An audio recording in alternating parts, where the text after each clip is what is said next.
Ang ganda, di ba? Yan, oh. Yung price nito, guys, ayan, oh.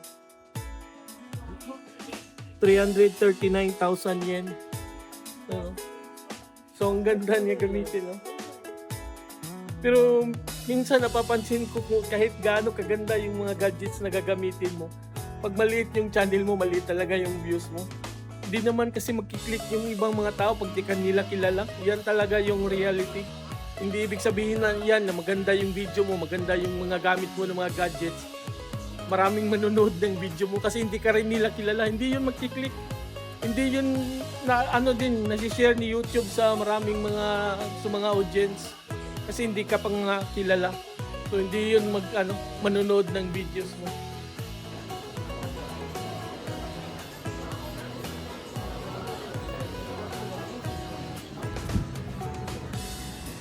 Daming camera dito, guys.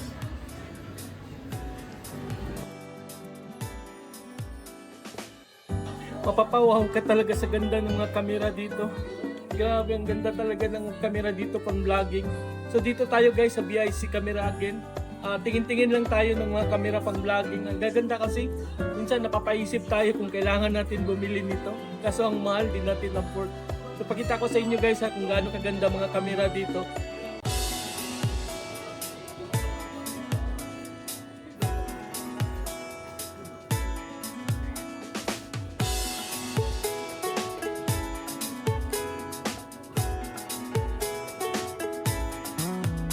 Ganda. Ito halos karamihan ginagamit itong Sony pang vlog camera ng Sony 4K resolution. So yung price nito, guys, is 124,560 yen. So maganda nga to siya pang vlogging. Check natin, ha. Turn on natin. Yan, oh. Maganda kasi kuha niya.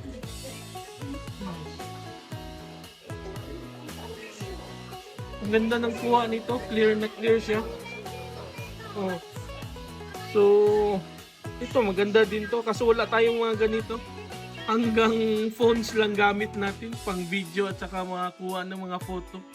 Tsaka na tayo bibili nito pag malaki na yung channel natin tapos kikita na talaga tayo. So, taste muna ngayon. Dito muna tayo sa phone natin. Yung phone naman natin, bago naman to, iPhone 14. So, upgraded tayo konti kasi dati iPhone 11 lang. So, taste muna tayo. Basta patuloy tayong lumalaki yung channel natin, tapos patuloy kayong nanonood ng channel natin. So, balang araw, makabili din tayo ng magagandang mga camera.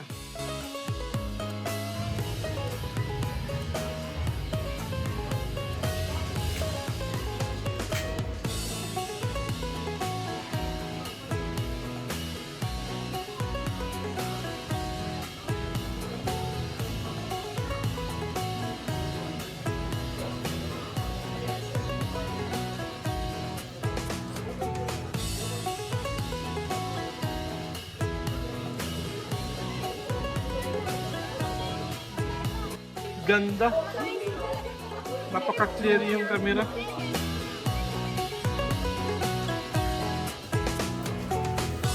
Grabe yung mga camera lens, no?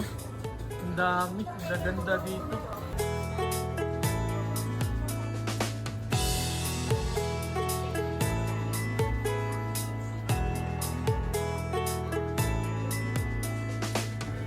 EFS Nikkor 200 to 500 mm. Yung price is 174,590 yen. Ayan.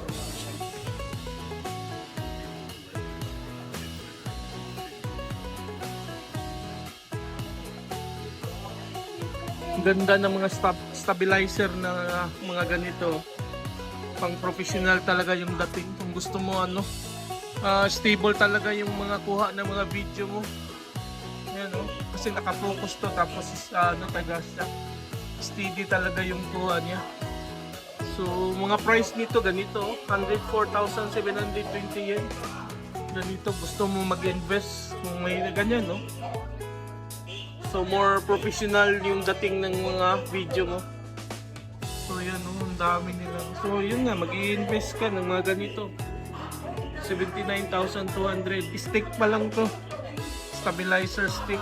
So ang dami mo talagang gagastos ka talaga pag gusto mo ng makakuha ka ng magagandang mga videos. Yan, no? So magasto nga itong YouTube channel din. Dami dito guys, yan, no? Mga drones. Oh. Mahal din itong mga drones. Magasto nga. Ito mga sports camera. Maganda to.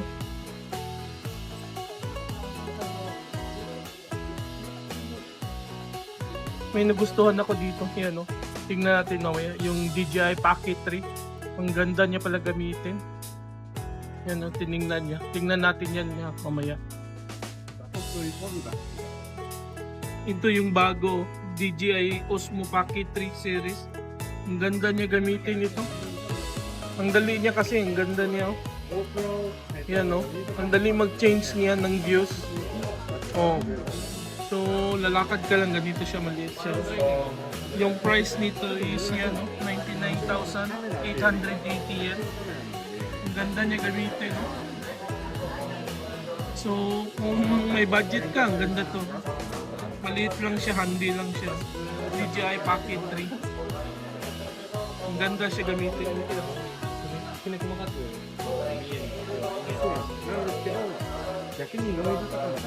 Grabe naman na setup to. Ayan, no? May camera dito, may camera sa kabilang kamay niya, meron dito sa dibdib. Tapos sa ulo meron. Tapos meron din dyan sa likod. Ayan. Para ka ng weird nito eh. Ayan.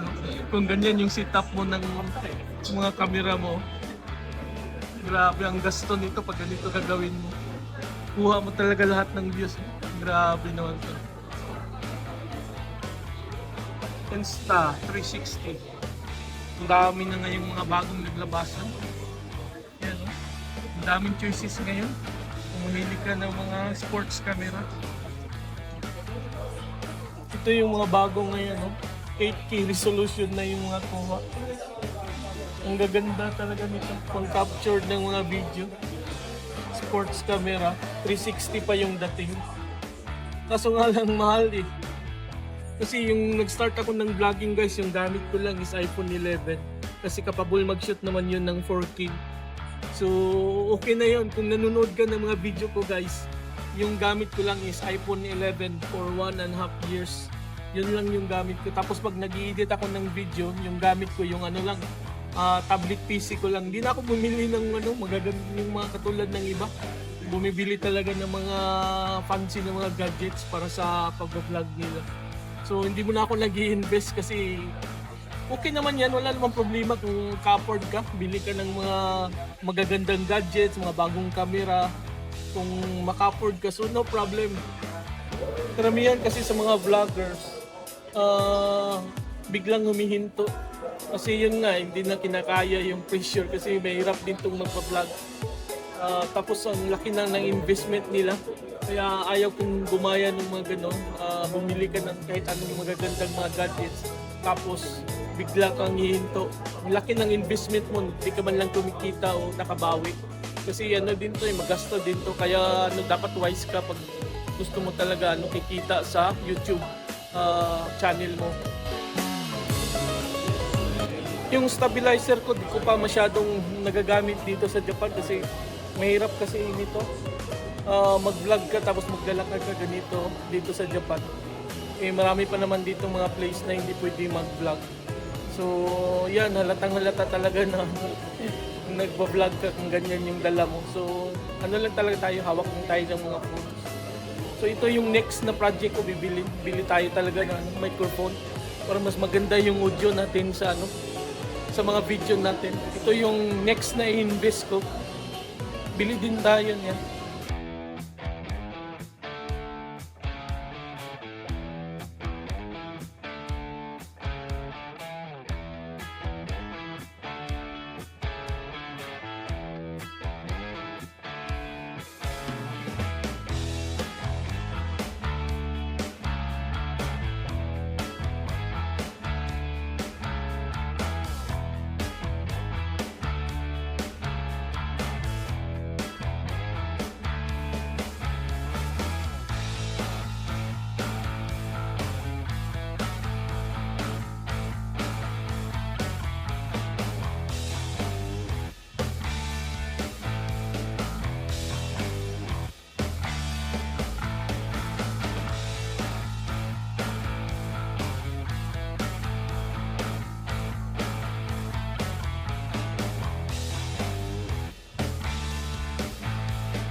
Grabe ang haba nito.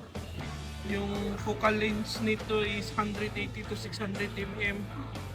Shooting range nito, ang ganda niya. Yung price niya is 599,500 yen. Nikon na brand. Z8. Yan, camera lens niya. 180 to 600 mm.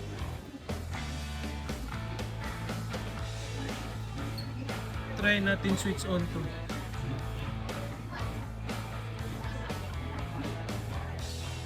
Haba.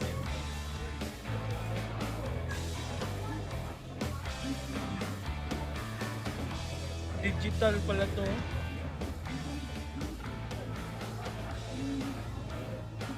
Grabe naman to, ang haba.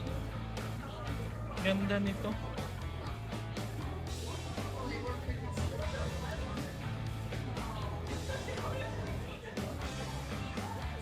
Nikkor Z. Yan, yan siya. Thank you for watching, guys. Bye.